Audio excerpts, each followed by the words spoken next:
Bueno, padre, antes que nada, muchísimas gracias por haber aceptado esta entrevista. Usted para mí es un cristero de esta época, entonces es un honor tanto conocerle como que nos permita parte de esta entrevista. Eh, Podríamos, para consagrar este video al Sagrado Corazón de Jesús y al Corazón Inmaculado de María, nos diera una oración, padre. Cómo no, desde ya, desde ya. En el nombre del Padre, y del Hijo y del Espíritu Santo. Amén. Nos consagramos a la Santísima Virgen María, especialmente para que dirija nuestros pensamientos y nuestras palabras para poder hacer bien al prójimo con lo que vamos a hacer. Dios te salve María, llena eres de gracia, el Señor es contigo, bendita tú eres entre todas las mujeres y bendito es el fruto de tu vientre, Jesús. Santa María, Madre de Dios, ruega por nosotros pecadores, ahora y en la hora de nuestra muerte. Amén. Inmaculado Corazón de María, sé la Sed la salvación del alma salvación mía. del alma mía. El Padre, el Hijo y el Espíritu Santo. Amén. Muy bien, aquí estamos. Muy bien, padre, muchísimas gracias. Antes que nada, para los que de mi canal no lo conocen, que sería rarísimo porque yo siempre pongo en en todas las recomendaciones de la cajita de descripción, siempre pongo algunos videos. Así que voy a hacer primero la presentación, ya que tiene un currículum extensísimo, como un digno representante de Cristo en esta tierra. El padre Javier Olivera Rabasi, fundador y director del sitio Que no te la cuenten, es sacerdote católico apostólico romano. Se graduó como abogado en la Facultad de Derecho de la Universidad de Buenos Aires. En el año 2002 ingresó al seminario y tras concluir sus primeros años fue enviado a Europa, donde se doctoró en filosofía por la Pontificia Universidad Laterense de Roma, para recibir un año después la ordenación sacerdotal. Se doctoró en Historia y es además profesor universitario en Ciencias Jurídicas y Sociales. Se desempeña como capellán de un establecimiento educativo de Buenos Aires y es además conferencista y profesor ordinario en el ámbito de filosofía, la historia y las lenguas clásicas. Es además autor de 10 libros y de varios artículos en publicaciones nacionales y extranjeras. Es miembro y número del cuerpo académico del Instituto de Investigaciones Históricas Juan Manuel de Rosas y cofundador de la Orden San Elías, una sociedad de vida apostólica que tiene por fin la misión ad gentes y el apostolado de la contrarrevolución cristera. Este es el currículum más todas las obras. De la contrarrevolución cultural, ¿no? No Perdón. cristera. Sí, sí, Perdón, sí. perdón, Ok, no pasa nada. No un pasa nada. errorcito porque bueno, Tranquila, sí, sí.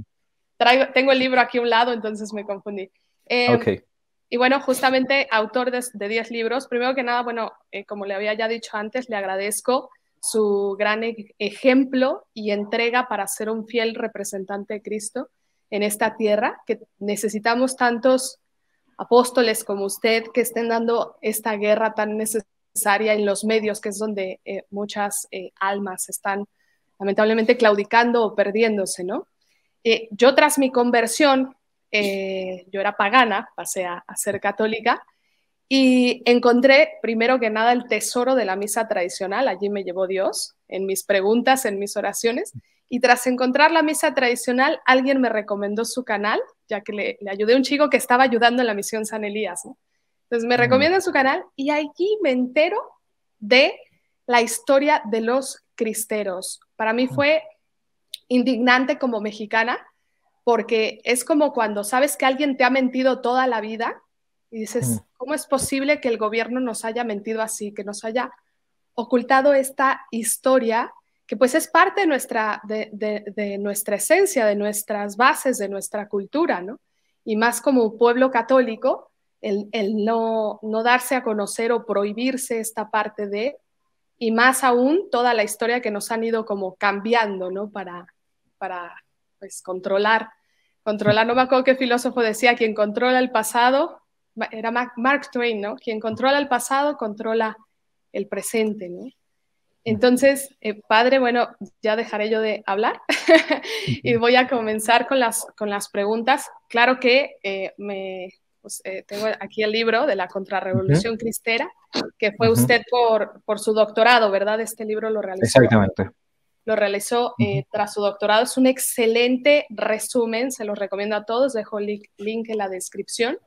Entonces, como sabemos, parte de la historia ha sido cambiada y tampoco voy a pedirle a usted que me repita todo esto porque tiene usted excelentes conferencias. A todos los que ven este video, les dejo los enlaces de las conferencias donde explica por qué se desató esto, ya que agotaron todos los medios, cómo todas las tácticas que se llevaron a cabo y gran parte de la historia que también yo en mi canal les he ido tratando de transmitir. Así que comenzamos a las preguntas tan necesarias ahora. Más que nada, me gustaría que hablemos de tenemos todas las enseñanzas de la revolución, pero también es importante conocer la espiritualidad de los cristeros y por qué ser un cristero en esta época es tan importante. Entonces, pues tenemos, lamentablemente la historia cambiada dice que fueron unos rebeldes, ignorantes y fanáticos que se levantaron, al menos la historia oficial de los libros que te encuentras, no la real, hablo de la inventada, y nos encontramos como hombres como el beato Anacleto González Flores, que es brillante, tiene unos escritos que para mí todos deberíamos de haber leído. El plebiscito de los mártires, una joya para que actualmente los jóvenes pudieran tener esa riqueza. Creo que es un libro que todos debemos de leer. Entonces, para comenzar con esta serie de preguntas y nos transmita su enseñanza sobre el tema, la primera pregunta que le hago es, ¿cómo era la formación de los católicos en aquella época, desde el núcleo familiar hasta los que estaban en seminarios? Bien, bueno, la verdad que la primera palabra que uno tiene que definir bien es lo que dijiste antes, ¿no? O sea, la palabra cristeros. Muchos no saben que esa palabra comenzó siendo una especie de insulto.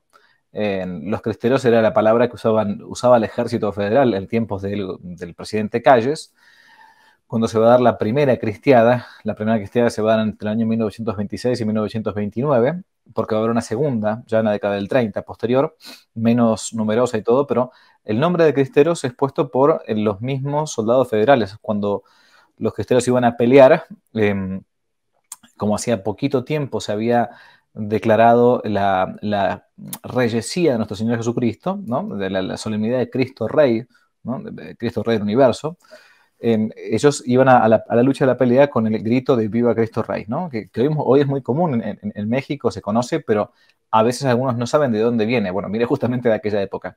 Y como iban a pelear a la batalla con el grito Viva Cristo Rey, comenzaron a decirle los Cristos Reyes a los cristeros, a los soldados, porque uno decía ahora soldados, en realidad eran civiles guerrilleros católicos, porque eso era técnicamente la cristiada fue una guerrilla católica, una contrarrevolución contra la revolución masónica, laicista, socialista, atea del presidente Calles, de México aquel entonces, para intentar quitar la religión de la vida mexicana.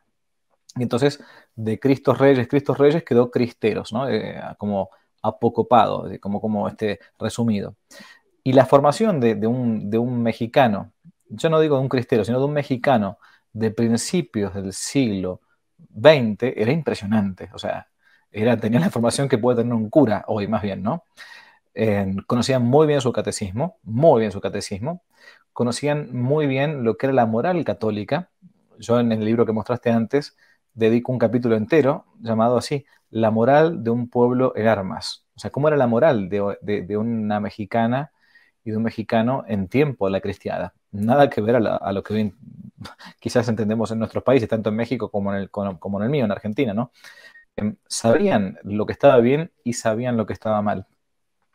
Quizás no todo el mundo estaba alfabetizado, o sea, quizás no todo el mundo sabía leer ni escribir, pero sabían lo principal, ¿no? En cuanto a la vida cristiana, lo principal.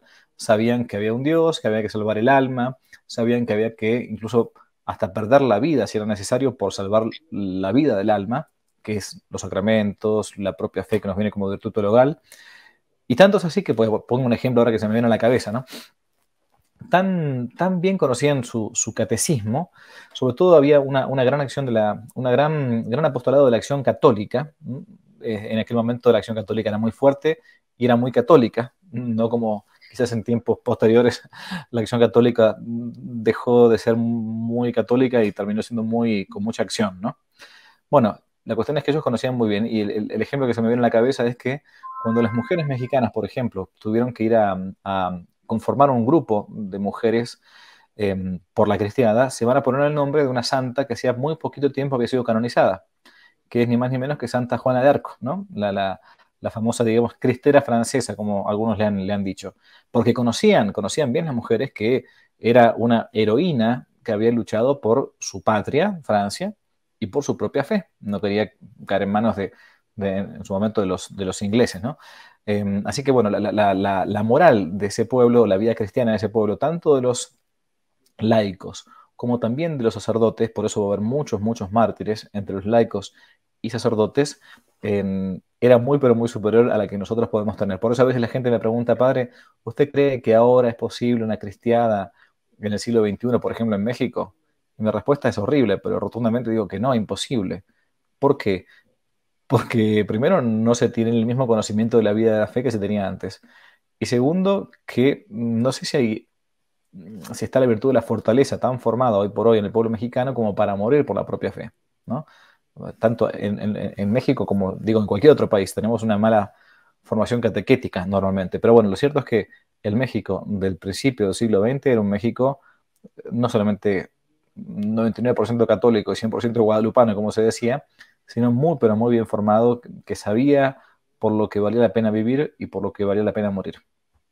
Excelente. Entonces, se les formaba bien desde pequeños y, por ejemplo, una de mis grandes dudas es los sacerdotes, ¿no? ¿Tenían otra formación en aquella época? Bueno, una formación mucho más sólida, a mi humilde entender, desde el punto de vista filosófico y especialmente teológico, ¿no? Sabemos que la formación lamentablemente ha decaído mucho en muchos seminarios. Ya el padre Castellani, que es un compatriota mío, sacerdote argentino, jesuita de los buenos, ¿no? ¿Verdad? Un gran escritor, decía en la década del 40 del siglo pasado, imagínate cuánto hace, ¿no? Que en aquellos tiempos los seminaristas no iban a estudiar, los que querían estudiar para ser sacerdotes, quiero decir, no iban a un seminario, sino que iban a un semi-asnario, ¿no? Él criticando la década del 40, 50 del siglo XX, la mala formación que existía por entonces. Hoy por hoy, como todo ha decaído incluso a nivel cultural y de educación, un muchacho que a los 18, 20 años entra al seminario, entra ya con una bastante mala base de su colegio, de su escuela, aún si es un colegio católico, pongamos, ¿no? Entre comillas. Y a su vez viene quizás de una mala formación de su propia casa. Pero la misma formación de los seminarios hoy por hoy, en muchos lugares, no digo en todos lados, ¿no? Pero en muchos lugares deja bastante que desear. Esto es una crisis generalizada que cualquier sacerdote medianamente cuerdo lo va a poder decir. Creo que estaban mucho mejor formados los sacerdotes en tiempos antiguos que en tiempos modernos. Claro, y además la diferencia, ¿no? Que los sacerdotes en aquella época todos eran la misa tridentina tradicional o extraordinaria, la de siempre, ¿no? En todos Bueno, lados. porque en aquella época todavía no había existido el Concilio Vaticano II, no se había dado la llamada reforma litúrgica con la misa que hoy conocemos, digamos, en el 99% de las parroquias del mundo, es la misa que tenemos, digamos, ¿no? Entonces tenían ese modo de celebrar la Santa Misa. Pero bueno, yo esto siempre hago una salvedad, no te salva solamente el rito, la misa, ¿no? Porque si uno no tiene contenido, además de un rito, o sea, si la misa, que es el culmen de la vida cristiana, ¿no? El culmen de la cultura cristiana, es simplemente un rito, pero le falta es como todo el contenido, y bueno, es como que te falta algo. O sea, en todo caso ellos de hecho tenían un culto muy bueno, ciertamente, pero que con los años, en muchos ámbitos se dieron cuenta que era solamente un rito para muchos. Por eso que tenemos a muchos herejes en el siglo XX que celebran la misa tridentina. O sea, Taylor de Chardin, Runner, de Lubac, todos estos personajes modernistas del siglo XX celebraban la misa tradicional, digamos, ¿no? Y eso no lo salvaba. Por eso es una cosa y la otra, ¿no? Cierto, cierto. Además de que, bueno, actualmente vemos muchas devociones de todos tipos y novedades. ellos tenían, yo creo que otro tipo de devociones, ¿no? Yo leía mucho que al Sagrado Corazón de Jesús portaban su escapulario. ¿Qué nos podría contar sobre las devociones y qué hacían ellos para llevar esa vida espiritual? Bueno, los sacramentales siempre fueron muy recomendados por la Iglesia, ¿no? Los sacramentales no son sacramentos, sino que son vehículos que disponen a los sacramentos. ¿Qué son los sacramentales? Por ejemplo, el rezo del Santo Rosario, por ejemplo, el escapulario que yo tengo puesto, por ejemplo, usar del agua bendita, en fin, los sacramentales o las devociones también, la devoción a la Santísima Virgen María de Guadalupe, etcétera. Que para todo el pueblo mexicano de aquella época sabía que eso era un vehículo que a uno lo llevaba o lo disponía a las cosas de Dios. Eso no es un fin, sino que es un medio. Muchas veces, y pasa en nuestros países hispanoamericanos, que sobre todo quizás en las últimas décadas, que mucha gente se quedó nada más que con la cáscara, con la devoción a la Virgen de Guadalupe o con la devoción a, qué sé yo, no sé, o a tal santo o tal peregrinación, pero después eso no se condice con una coherencia de vida católica. O sea, ¿de qué me sirve a mí hacer una romería, hacer una peregrinación a la Virgen de Guadalupe, si resulta que después termino siendo un borracho o termino engañando a mi marido, a mi mujer, o no termino viviendo la virtud de la caridad? O sea, no me sirve de nada, es una cáscara, o sea, es una especie de folclorismo ritual y por eso uno después lo ve en las pandillas, ¿no? En las pandillas, en las maras y todo, se tatúan la Virgen de Guadalupe y todo, y debe ser súper católico, pero la verdad que tienen tanto a la Virgen de Guadalupe como a la nefasta diabólica Santa Muerte, digamos, ¿no? Es todo lo mismo. Correcto, y justamente ahora que menciona esto, de esta congruencia que no hay, que algunos se llaman y no son, precisamente gran parte de lo que atacan era que, digamos, además de que dicen esto que mencioné antes contra los cristeros, se dice, la falsa historia dice que los cristeros fueron unos bárbaros que se dedicaron a matar por matar, a robar y a hacer cualquier barbaridad. Y por lo contrario, hasta donde yo he investigado en varios libros, incluyendo el suyo, habla de la preparación que ellos tenían y que llevaban una serie de leyes que no podían violar. ¿Cómo era esto? Bueno, había un reglamento cristero muy, pero muy duro, durísimo, la verdad que durísimo, porque la moral de vuelta de ese pueblo en armas era la moral de un pueblo católico. O sea, que esto no quiere decir, por cierto, ¿no? Que ningún cristero o ningún soldado católico en esta contrarrevolución contra el gobierno tiránico de Calles no haya cometido algún exceso. Obviamente que sí, obviamente, siempre se cita el famoso caso de un tren que fue donde hubo una represalia de parte de los cristeros hacia el gobierno, hacia el ejército federal, que fue quemado, incluso con algunas personas adentro y todo. O sea, esto no quiere decir que todo lo que se hizo fue impoluto y totalmente puro y sin ningún tipo de pecado ni mancha, ¿no? Por cierto que no. Lo que sí es verdad es que estaba súper legislado, reglamentado, el modo en que un soldado cristero tenía que ir a la batalla. Y como, por ejemplo, estaba prohibido el saqueo, prohibidísima bajo pena de muerte el abuso o la violación de una mujer cuando uno se encontraba con un pueblo que era partidario del ejército federal, cosa que no era habitual, por cierto, porque la inmensa mayoría estaba con el ejército de liberación nacional o el ejército llamado libertador, que era el ejército cristero, ¿no? Pero había una pena, un reglamento, máxime cuando llegó al poder de las milicias cristeras el general Gorostieta, mucho más todavía, porque le dio un orden, le dio una estrategia, le dio un código, que no, uno no podía hacer lo que quisiera, ¿no? Entonces, y si lo hacían en el caso de hacerlo, era penado, y en algunos casos por la muerte. O sea, había pena de muerte entre los mismos cristeros si algún cristero cometía un delito grave. Eso no existía, al contrario, en el ejército federal. Yo me he encontrado con gente, yo me he encontrado con personas que tuvieron una tía abuela, una bisabuela, etcétera, que fueron violadas por las tropas federales. Y después tuvieron que llevar digamos, ese estigma toda su vida por haber sido favorable a los cristeros, ¿no? Esa gente nunca fue presa, nunca se le pidió perdón públicamente. Al contrario, se silenciaron todos los crímenes de parte del ejército federal. pero los Sí. cristeros tenían un código y había que respetarlo.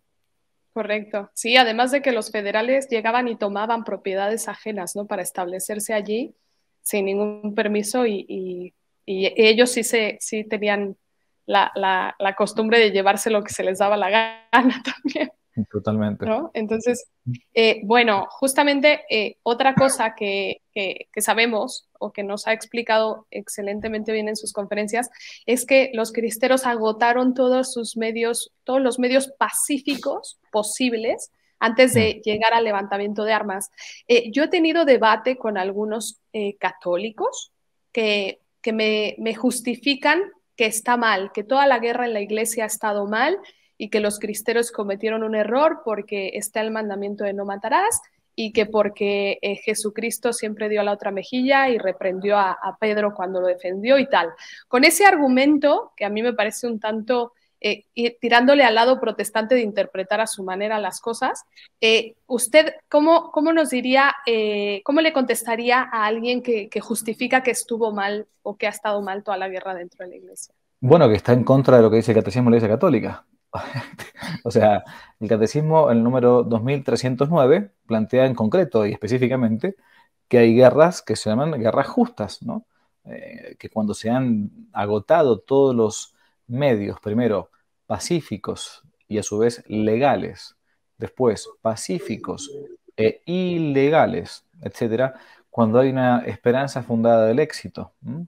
Cuando hay un cierto consenso a nivel generalizado, de que tengo que repeler la acción de un contrario, la guerra justa, ¿no? O incluso más, hasta uno podría plantear en un tiranicidio. Esto se discute ya en toda la neoescolástica.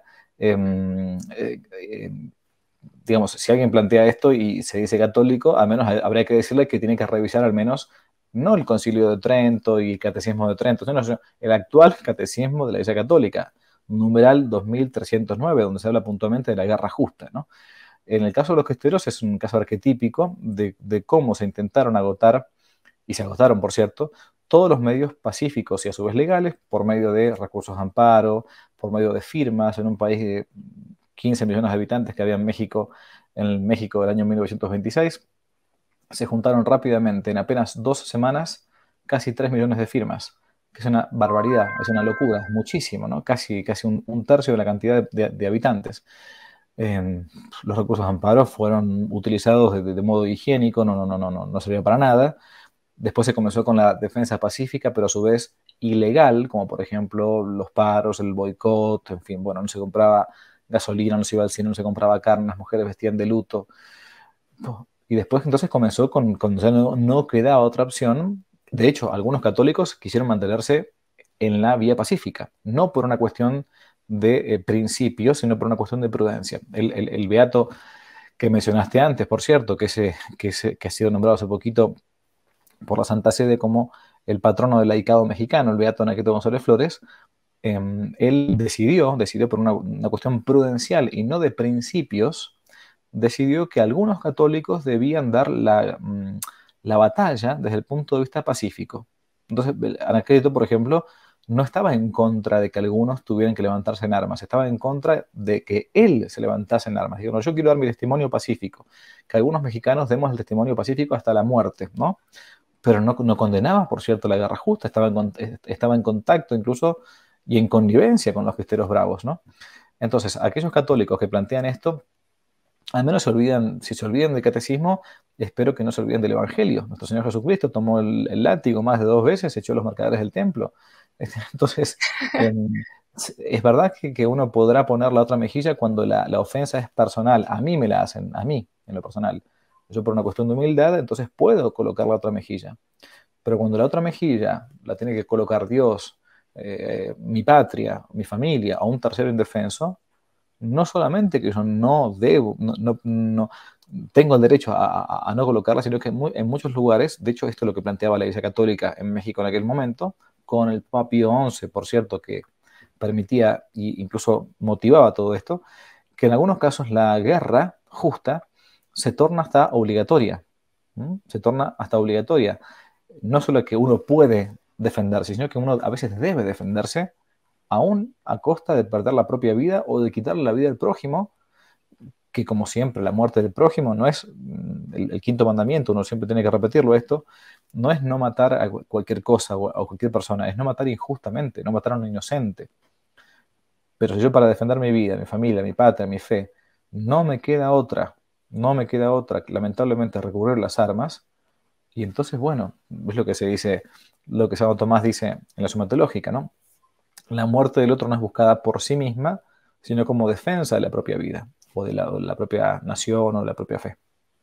Correcto, correcto, ¿Mm? padre, clarísimo queda. Y justamente una persona religiosa, no diré cargo, pero me decía, es que los cristeros son el peor ejemplo de un católico y a ellos no, que no podían llegar ni siquiera a la causa de beatificación porque tomaron armas. Y yo le pregunté, bueno, ¿y Santa Juana de Arco cómo fue entonces?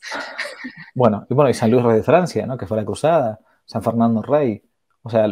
lo que pasó fue que cuando fueron las primeras beatificaciones de los cristeros, y se comenzaron, fue la primera tanda, año 1988, los primeros beatificados, en la Santa Sede se buscó específicamente no beatificar a ningún cristero que hubiese empuñado armas, pero no porque fuese algo malo per se, no porque fuese un pecado empuñar las armas. O sea, si no, reitero, habría que aniquilar todo el Antiguo Testamento, comenzando con David y Goliat. Habría que decir, no, David, la verdad que se equivocó. Tenía que haberle dicho a Goliat, mire, señor Goliat, no haga esto, porque usted es filisteo y no está oprimiendo a nosotros que somos judíos con el pueblo de Israel. O sea, la verdad que es insólito. Se planteó cuando fueron las beatificaciones y los procesos de beatificación de los primeros mártires cristeros, en que solamente se iba a beatificar a aquellos cristeros que no hubiesen empuñado armas. Pero esto por una razón puramente prudencial, es decir, política. ¿Para qué? Para evitar que cuando la iglesia estuviese beatificando a un mártir que hubiese empuñado armas, a nivel político, social, se entendiese que la iglesia estaba motivando, fomentando, mejor dicho, el levantamiento militar o levantamiento político por las armas contra algún gobierno constituido. Porque, a ver, seamos sinceros, las beatificaciones o las canonizaciones son actos políticos, no en el sentido de la política como uno a veces entiende, de, a ver, de Morena, de AMLO, de esas tonteras, no, no, no, no. En el sentido estricto de la palabra, de la polis eclesial, ¿no? La iglesia coloca como modelos de la polis eclesial, de la iglesia militante, a algunos laicos o religiosos o sacerdotes que, en el caso de la cristiana, dieron la vida por Cristo.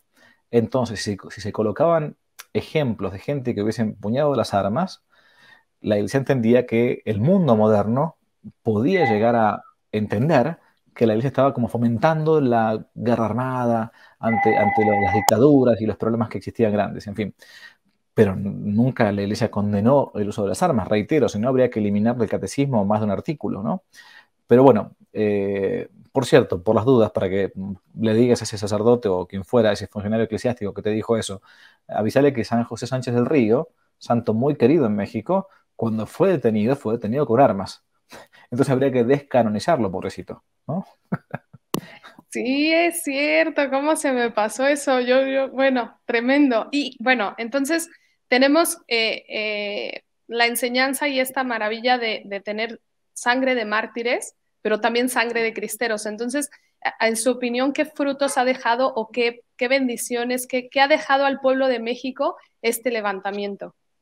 Bueno, a pesar de que este levantamiento fue silenciado tanto por la Iglesia como por el Estado, quizás con la mejor de las intenciones para intentar pacificar un pueblo, yo no voy a juzgar esa intención, lo que dejó claramente en muchas familias fue ese fervor y ese deseo de defender la propia fe, ¿no? Incluso a costa de perder a veces la vida. Por un lado eso. Por otro lado, hay una frase famosa de Tertuliano, que es uno de los primeros autores eclesiásticos, que decía que la sangre de los mártires es semilla de nuevos cristianos, ¿no? Sangre de los mártires, semilla de nuevos cristianos. Y hoy en México, si todavía hay fe, en gran parte es porque algunos regaron con su propia sangre ese bendito pueblo guadalupano. Para poner un ejemplo sencillo y rápido, el seminario más grande del mundo no se encuentra en Estados Unidos o en Italia o en España, se encuentra en México, es en la arquidiócesis de Guadalajara, el epicentro, si queremos, la cristiana, donde se encuentra la mayor cantidad de seminaristas del mundo como seminario. Yo no estoy diciendo que ni que sea el mejor del mundo, ni mucho menos, estoy diciendo, hablando de punto de cantidad. Entonces, las vocaciones sacerdotales que surgieron a partir del conflicto religioso entre la Iglesia y México, entre la Iglesia y el Estado mexicano, hizo que después de casi 100 años, estamos a 4 años, año 2022, estamos ahora a 4 años de cumplir 100 años del inicio de la cristiada, hace que todavía hoy, en el epicentro del estado de Jalisco, de la cristiada, tengan el seminario más grande del mundo, a nivel de cantidad de seminaristas. Y esto no es poca cosa, cuando en muchos lugares escasean vocaciones sacerdotales. Wow. Y además de que aún tenemos iglesias abiertas, ¿no? Porque Correcto. pertenecerían al gobierno y estaría haciendo lo mismo que hizo con todo lo que le quitó a la iglesia, museos, Exacto. antros, tuburios, lo que quiera. Tal cual. Y sí, Y, porque las iglesias pasaron a hacer eso, ¿eh? Pasaron a hacer prostíbulos en tiempos de calles, ¿no? Estoy hablando. Hospitales, establos. eh, la verdad que regimientos, cárceles, eso pasaron a ser los templos en México a partir de la ley Calles. correcto. Y bueno, en mi opinión, cuando alguien te oculta algo es por miedo. ¿Por qué cree que el gobierno nos ocultó esta historia? Bueno, de parte del gobierno yo creo que la idea era no intentar remover las cenizas para que existiese un nuevo levantamiento, porque no hay que olvidarse que si bien los arreglos, si arreglos pueden llamarse, ¿no? Como se dijo siempre, que fueron un desastre, si bien los arreglos comenzaron, o se hicieron, mejor dicho, en el año 1929, hubo un segundo levantamiento porque esos arreglos no se cumplieron y continuó la persecución religiosa, reitero, a partir del año 1933-34, y por eso hubo un intento de un segundo levantamiento, llamada así la segunda. ¿Por qué la segunda? Porque la iglesia no quería ni siquiera que se hablase, se dijera el nombre de cristiada, ¿no? Para evitar problemas de vuelta con el gobierno mexicano. Pero el gobierno intentó silenciar todo esto para evitar que la gente conociera su historia y a su vez pudiera repetirla, para bien, digamos, para un nuevo levantamiento. Y por eso esos fueron los motivos más fuertes del gobierno mexicano, para evitar una nueva cristiada, una segunda cristiada. Correcto, sí es cierto. Y bueno, hace poco usted publicó una excelente entrevista con Jan Meyer, que también Ujú. él fue de los pioneros en investigar todo esto y recabar todas las historias de testimonios directamente de cristeros. Entonces, justamente ahorita mencionó el tema de los arreglos, donde supuestamente terminó la persecución. Y como dice, hubo una segunda cristiada, un segundo movimiento, pero ¿ahí se quedó tranquilo o cree que la persecución está siendo ahora de otra manera? Bueno, no, la verdad que la realidad es que en los arreglos, em, si bien se comenzó de vuelta con el culto público, en la cristiada, por las dudas, los que están escuchando, que si no lo saben, durante 3 años largos se suspendió el culto público en México, en gran parte de México. ¿Por qué digo gran parte de México? Porque en algunos estados, en algunas ciudades, en algunos pueblos, cuando el alcalde o intendente era más o menos amigo del cura del pueblo, bueno, se hacía la vista gorda y entonces se seguía adelante, ¿no? O sea, no fue igual la cristiada en todo México, ¿no? El epicentro fue más bien en el centro, ¿no? Pero en el norte y en el sur la cosa era distinta. Bien, dependía mucho de los gobernantes políticos menores, sobre todo. Bien, ¿qué fue lo que sucedió? Cuando esos arreglos, entre comillas, se dieron, se planteó que la ley Calles, esta ley penal, no se iba a aplicar, que la ley iba a quedar escrita, pero que el gobierno no iba a aplicar esa ley, que iba a quedar como en suspenso.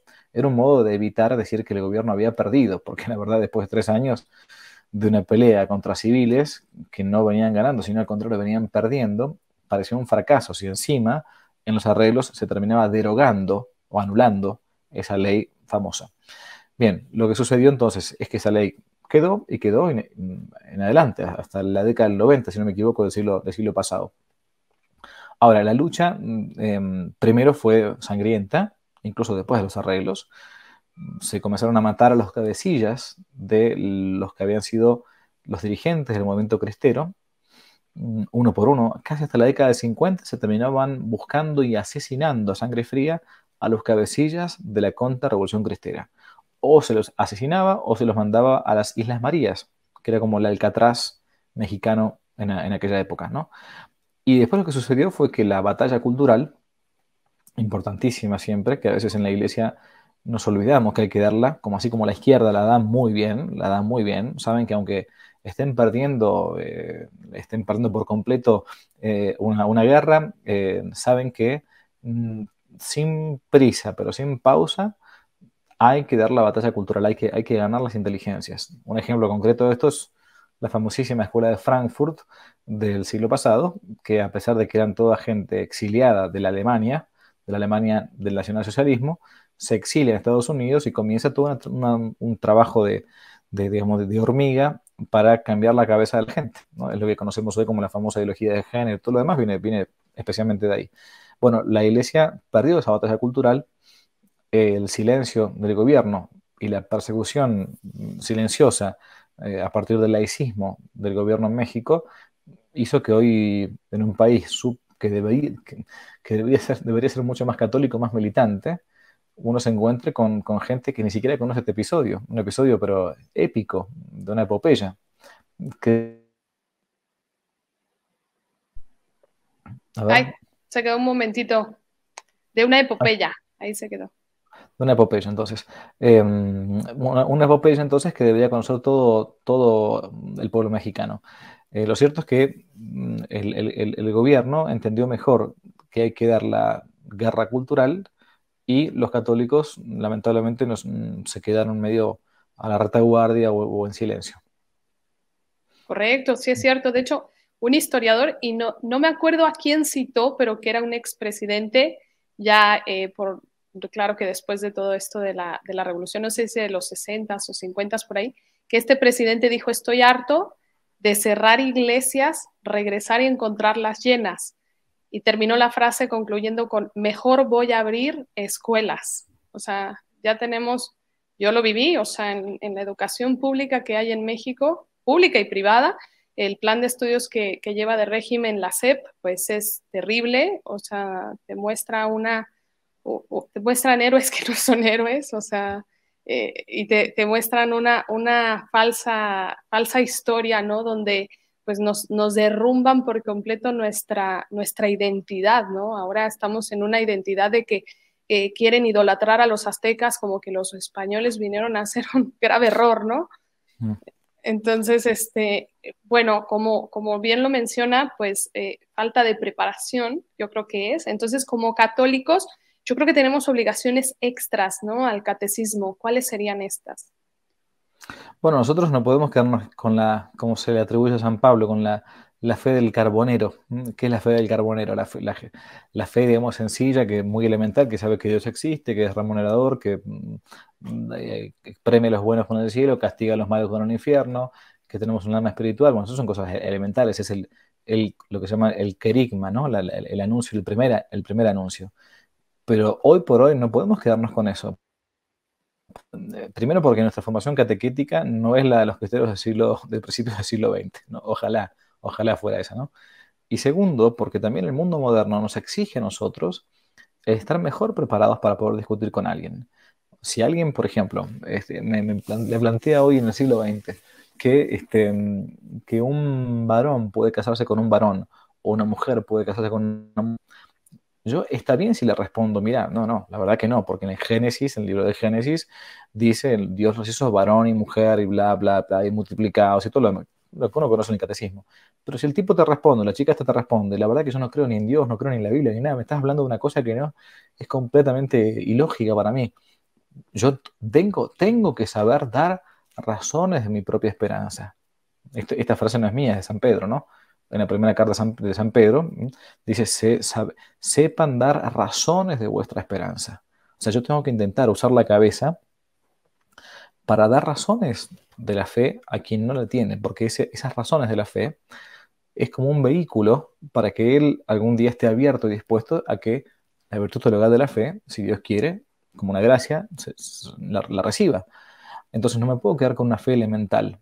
Primero, ojalá conozcamos bien nuestro catecismo. No, ojalá. Yo estoy dando una serie de clases llamadas de catequesis para bárbaros, ¿no? Porque yo considero que somos todos bárbaros bautizados. No tenemos ni idea de nuestra propia fe. Por empezar, si uno le pregunta a una persona que le diga los 10 mandamientos, probablemente no te lo puedo decir en orden, realmente, ¿no? Hasta yo he conocido curas que no te lo pueden decir en orden. Mira.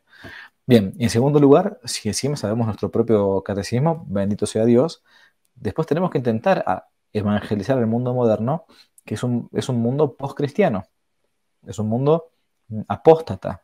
Entonces tenemos que intentar aplicar la cabeza a las cuestiones de fe, ciertamente, pero también conocer nuestra historia. La historia, decía Cicerón, es maestra de la vida. Por lo tanto, si yo conozco algo de la historia, por ejemplo, de la cultura cristiana, de la iglesia o de Occidente, voy a poder responderle mejor a la gente, ¿no? Y saber dar razones de mi esperanza. Bueno, eso es lo que realmente es lo que uno intenta hacer humildemente desde el espacio de que no te la cuenten. No ir directamente a la fe puramente, sino buscar lo que se llama en teología los preámbulos de la fe, lo que permiten que esa fe sea sólida. Correcto, es cierto. Además de estar preparados para poder evangelizar y combatir todos estos ataques que uno va recibiendo, precisamente admiro mucho su canal, muchísimas gracias. A mí me llovieron de pedradas tras mi conversión y usted me ayudó mucho con algunas conferencias o en su página me encontré algunos libros buenísimos con los cuales están las respuestas para combatir todo esto, ¿no? Además de la espada de la palabra, que es las Sagradas Escrituras, tener este conocimiento que es muy, muy importante. Y también como católicos, yo me he encontrado algo tremendo, que me he encontrado una falsa obediencia porque obedecen cosas que es un atropello y que desconocen que hay que obedecer a Dios antes que a los hombres, ¿no? O sea, dicen, es que ya lo dijo el cura y ya es su palabra y es absoluta. Y yo les digo, no, hay un código de derecho canónico, no pueden ir sobre los mandamientos de Dios, o sea, sería un clericalismo y estamos viendo todo tipo de abusos litúrgicos desde sacerdotes que imponen cierta manera de comulgar y yendo totalmente en contra de la tradición de la iglesia del código de derecho canónico. E incluso hay sacerdotes que rentan ya, actualmente yo lo he visto, es algo que me duele mucho en México, como salón de eventos, o sea, ya he visto conciertos en las iglesias, conferencias como si fuese, vamos, sin ningún respeto, o sea, ya arriba del altar ya lo toman como si fuera un escenario. Entonces, ¿qué acciones debemos de tomar y qué preparación debemos de llevar para hacer algo al respecto sobre estos abusos que estamos viendo dentro de nuestra iglesia? Bueno, lamentablemente los abusos existieron siempre, ¿no? O sea, desde el pecado original en adelante nos encontramos con que uno puede hacer buen uso o mal uso de todo, hasta de las cosas sagradas, ¿no? En parte yo lo atribuyo a lo que hablábamos antes, a una falta de formación teológica, una falta de formación litúrgica en seminarios, en que, por ejemplo, a veces uno se encuentra que hay sacerdotes que en la Santa Misa, aún con el misal promulgado por Pablo VI y todo lo demás, no siguen el misal.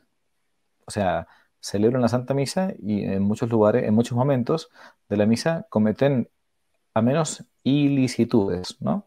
Es decir, no siguen ni siquiera lo que está escrito, en lo que está prescripto en el rito, en el ritual de la misa de Pablo VI, la misa en español, que todo el mundo, nosotros conocemos todo el mundo. Y al punto tal que en algunos casos uno se puede ir a una parroquia y después se va a otra parroquia y le parece que está en dos religiones distintas, porque el cura se cree a veces algunos curas se creen con derecho a innovar y a decir lo que se les viene a la cabeza en el momento, pensando que en realidad la misa no es tanto el culto, el santo sacrificio de la misa, es el mismo sacrificio de la cruz realizado de modo incruento en el altar para la salvación de los hombres, ¿no? Sino que es una especie de show, o como hace poquito decía un actor que se convirtió hace poco al catolicismo, ¿no? Una especie de producto que hay que vender, digamos, ¿no? Entonces que el cura tiene que hacer como divertida la misa para que la gente no se aburra, entonces le quiere vender un producto. La verdad que... entonces, bueno, yo lo atribuyo a una falta grave de formación teológica y a su vez litúrgica.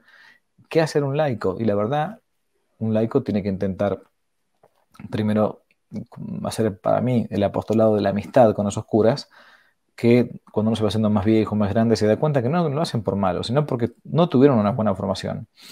Y yo conozco que en muchos casos, cuando uno le muestra con caridad y con paciencia a un sacerdote, bueno, que quizás esto no estaba bien o esto no es lo que de hecho ha mandado a la iglesia siempre y todo, hay un cambio, hay un cambio.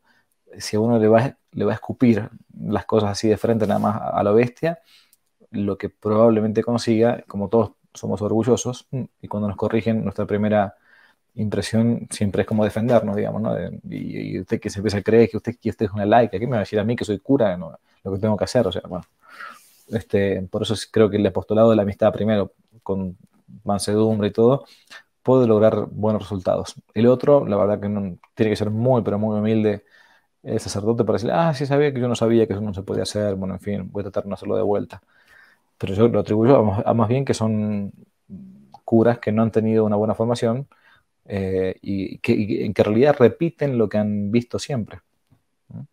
Cierto, cierto. Y como decía San Pío X, el que conociendo el mal no lo combate es cómplice. Entonces algo tenemos que hacer y bien si no acepta la corrección fraterna, bueno, buscar otro Bueno, sacerdote, ¿no? Pero totalmente. permanecer dentro de la iglesia, no claudicar, no Tal irnos, cual. Sí, sí, totalmente. porque también es Sí, un sí. martirio espiritual padecer de este tipo de Totalmente. sufrimientos. Claro que sí. Sí, sí, sí. Sí, bueno, y en la actualidad, vamos, podemos ver muchas armas. Ya vemos que en la Iglesia Católica, pues muchos se salen precisamente por ver este tipo de situaciones o sufrir este tipo de martirios, no los aguantan y se salen. Pero actualmente, ¿qué armas se están usando? Porque algo que me sorprende mucho es que en esta época de los cristeros, pues ellos, claro, tenían una excelente preparación y a pesar de que los torturaran, de que los desollaran vivos, les sacaran las plantas de los pies, ellos no negaban a Dios. ¿Qué estamos viendo actualmente que tantos están negando a Dios? ¿Cuáles son las armas actuales? Bueno, las armas actuales son las de siempre, ¿no? Creo que son los sacramentos, ¿no? La vida sacramental, la confesión frecuente, la comunión, siempre que se esté en gracia de Dios y todo. Y después la formación, o sea, la formación para la acción. Antes hablábamos de la acción católica, ¿no? Para que haya una verdadera acción que sea católica, hace falta primero ser católico. Entonces, primero está en este orden la oración, la vida del alma. Si uno no reza, el hombre que no reza es como un animal que no respira. Después está la formación en ese orden y por último la acción, ¿no? Pero no podemos querer actuar si no sabemos qué vamos a hacer, ni qué vamos a defender, ni cómo vamos a actuar, ¿no? Ni cómo vamos a defendernos. Por eso la vida espiritual, que es la vida no solamente, cuando yo digo oración, no estoy hablando nada más que puramente de la oración vocal o el rosario, todo esto, sino me refiero de modo genérico a la vida espiritual, ¿no? La vida de los hábitos, la formación de virtudes. Si yo pasa un año y no adquirí una virtud nueva, entonces perdí el tiempo. Si en el año que pasé, esta es una frase famosa de San Felipe Neri que me gusta mucho meditar, ¿no? Este, si al menos una virtud por año consiguiéramos, rápidamente seríamos santos. Wow. Pero a veces ni nos preocupamos en adquirir una virtud en toda la vida. Entonces, Sí, en el ámbito de la vida espiritual, si yo soy soberbio, tengo que sí, intentar trabajar la virtud de la humildad, la que es contraria. Si yo soy iracundo, tengo que intentar trabajar la virtud de la mansedumbre. Porque si yo no aprovecho esta vida para santificarme, estoy perdiendo el tiempo. No tiene ningún sentido sí, esta vida. Entonces, cierto. la oración o la vida espiritual, después la formación, o sea, leer.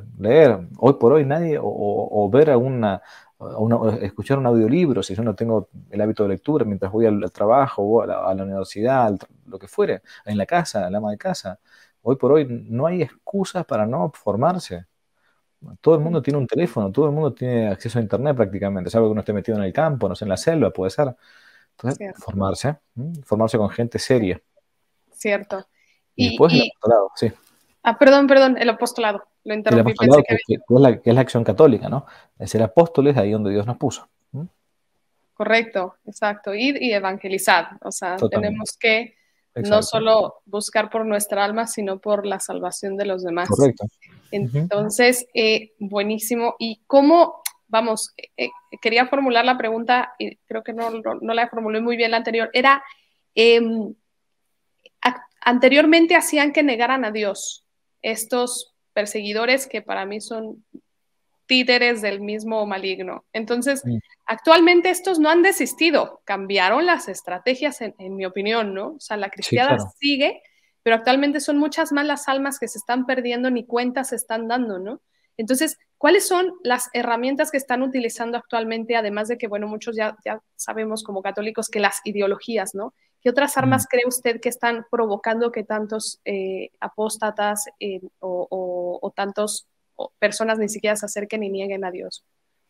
Bueno, las armas yo considero que es lo que se conoce como la revolución cultural, ¿m? Que es intentar, como ha hecho, esto lo ha planteado muy bien, yo antes hablaba de la escuela de Frankfurt, ¿no? Hay quizás un personaje más llano, más fácil para leer y más directo, quizás por su extracción italiana, ¿no? Que fue Antonio Gramsci, que él planteaba lo que la escuela de Frankfurt decía, pero de modo mucho más directo, más llano, bien latino, digamos, por ser italiano. Él decía, hay que tomar las inteligencias. El marxismo no basta con que tome el poder, porque si uno tiene como en un corset, digamos, apretada a la gente bajo el comunismo, en algún momento va a querer abrirse ese corset y va a querer explotar. Lo que pasó en la Rusia comunista o en Cuba o en Venezuela, hay gente que se sigue rebelando por más que se han tomado el poder los dictadores, ¿no? Entonces decía Gramsci, hay que tomar la inteligencia, hay que intentar apoderarse de lo que él llamaba el sentido común, ¿no? Que el sentido común no es como decimos nosotros, bueno, este tipo tiene sentido común, bueno, entonces entiende lo que está bien, lo que está mal, no. El sentido común, decía Gramsci, es la filosofía de los no filósofos. ¿Mm? Es como la cultura, esa atmósfera en la que uno está inmerso, entonces bueno, uno va pensando según lo que la cultura te va diciendo, ¿no? Y en esto, la guerra entonces al día de hoy va por el ámbito cultural, que por cierto, siempre, de fondo, toda guerra cultural siempre implica una guerra teológica, ¿no? De fondo, siempre es religiosa la cosa al final de cuentas. Pero tomando la cultura, tomando los medios de comunicación, las películas, las series, los libros, la educación, aún también la vida, en algunos lugares, la vida religiosa, ¿no? Ha habido infiltrados incluso en algunos seminarios y hay ocupas eclesiales también que parece que quieren minar desde adentro la iglesia. Bueno, todo esto es una estrategia del maligno con M mayúscula en todo caso, para intentar destruir lo que es finalmente, al final de cuentas, la vida cristiana. Porque acá es o se está con Cristo o está contra Cristo, no hay un punto medio. El que no está conmigo, desparrama, dice Jesús, ¿no?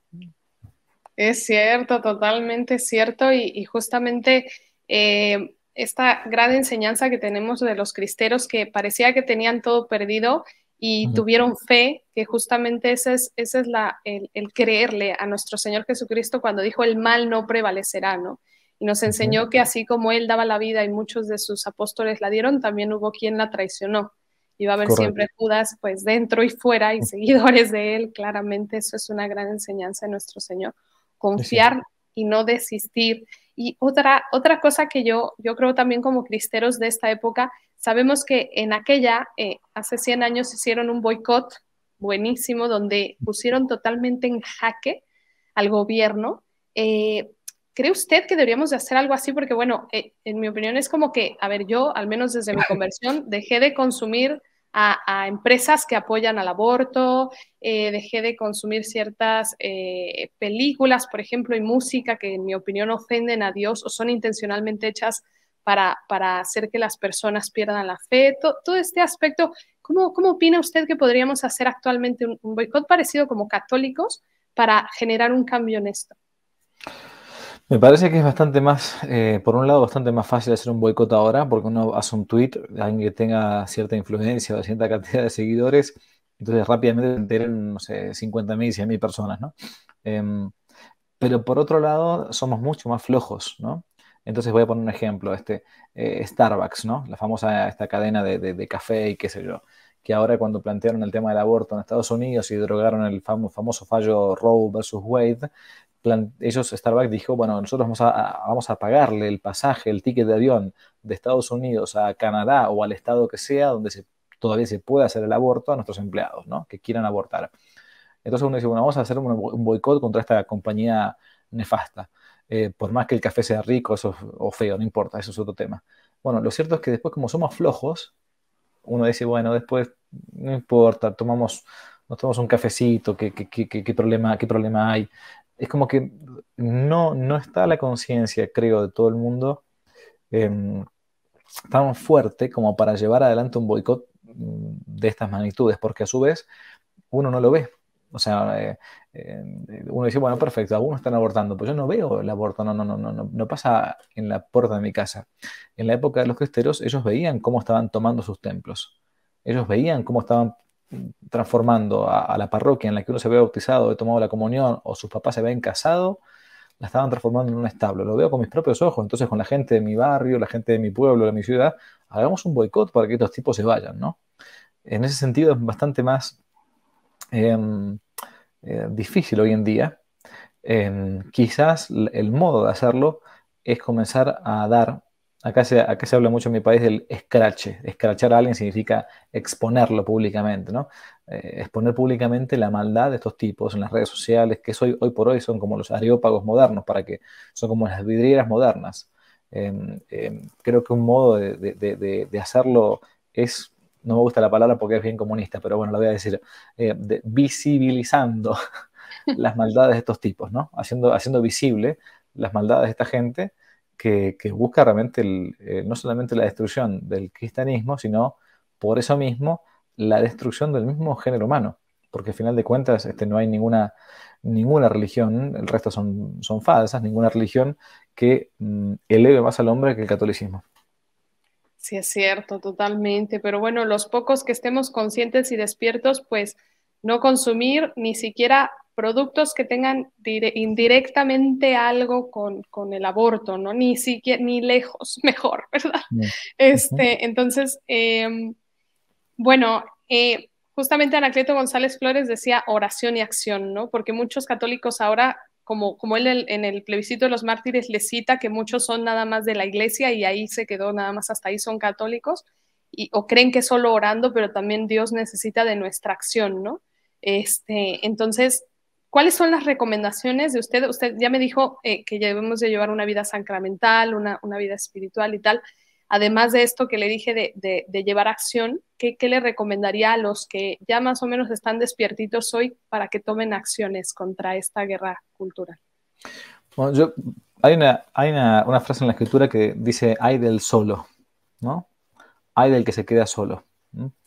Y aparte de la escritura, decía Aristóteles, ¿no? Que la soledad es para las bestias o es para los dioses, pero no es para los hombres.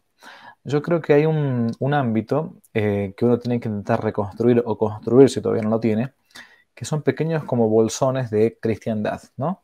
Son pequeños grupos donde el Estado no puede tocarlos, no puede meterse, ¿no? Hasta el día de hoy eso es imposible, es intocable, que son los grupos de amigos, ¿no? Los grupos a veces pueden ser grupos parroquiales o grupos no hace falta que sea ni siquiera parroquial, gente que quiera formarse bien o buenos matrimonios, ¿no? Que por una causa en común, por ejemplo, la educación de sus hijos, por ejemplo, el fortalecimiento de la propia fe, por ejemplo, un apostolado en común, eh, hagan ese intento de compartir su fe en comunidad, pero no en comunidad como a veces se escucha ver los progres, la comunidad, los progres, no. Realmente, ¿no? Principios en común y acciones en común, ¿no? ¿Por qué? Porque el hombre, nos gusta o no, es un animal social. Decía de vuelta Aristóteles, es un animal político, ¿no? Político que significa que se realiza en la polis, ¿no? No que está en el comité y en el sindicato, no. Se realiza en sociedad. Y por eso necesitamos, para poder mantenernos también en nuestra propia fe y apoyarnos mutuamente, esa vida comunitaria, esa vida en común con otros que están en la misma, que están peleando en la misma, que están intentando educar a sus hijos en este mundo perverso y todo. Porque si uno se queda solo, después termina desesperanzándose o entristeciéndose o sintiéndose que se siente un marciano, ¿no? Bueno, está bueno darse cuenta que hay un montón de marcianos que viven en el planeta Tierra. A eso. Es cierto, padre, pues muchísimas gracias. Nos deja una gran enseñanza de por qué ser cristeros en esta época en la que, bueno, muchos ni cuenta se están dando de las armas y es un momento en que despertemos a nuestros hermanos de ese letargo, ¿no? Y justamente la palabra de Dios en estos tiempos para esta iglesia en Apocalipsis nos dice, ojalá seas frío o caliente, porque por ser tibio te vomitaré de mi boca, ¿no? Está en juego nuestra salvación y ya no es momento de tibiezas, así que Así es. como decía Santa Catalina de Siena, como decía, estamos, gritad con 7,000 lenguas, que por eso el mundo está pudriéndose, ¿no? Es hora de actuar, además de orar. Buenísimo, Padre, le agradezco infinitamente este tiempo, esta entrevista. Espero que sea primera de muchas, porque yo tengo muchas cosas que le quiero preguntar, pero ya no le quito más de su tiempo. Padre, muchísimas gracias. ¿Quiere agregar algo? No, no, simplemente agradecer. También muy buenos los videos que hace Montserrat. Yo a veces los veo con su moto y todo, visitando los lugares de los cresteros. Vale la pena que también se recomienden, vale la pena. Bueno. Muchísimas gracias. Para mayor gloria de Dios, Padre. Buenísimo, muchísimas gracias. Y bueno, en la cajita de descripción les dejo a todos el canal, obviamente. Recomendaciones, Padre, si usted podría mandarme algunas recomendaciones de libros de historia de México, de escritores realmente buenos, para que muchos de mis compatriotas comiencen a estudiar como debe de ser. Y bueno, pongo en la cajita de descripción también su canal, donde van a encontrar material buenísimo. Entonces, pues ahora sí que si llegaron hasta este final, les agradezco mucho. Y no se olviden de suscribirse, compartir y hacer que esta semilla de fe, esperanza y caridad llegue a tierra fértil. Dios los bendiga a todos. Y que viva Cristo Rey. Que viva Cristo Rey, Santa María Guadalupe. Vivan. Gracias, Padre.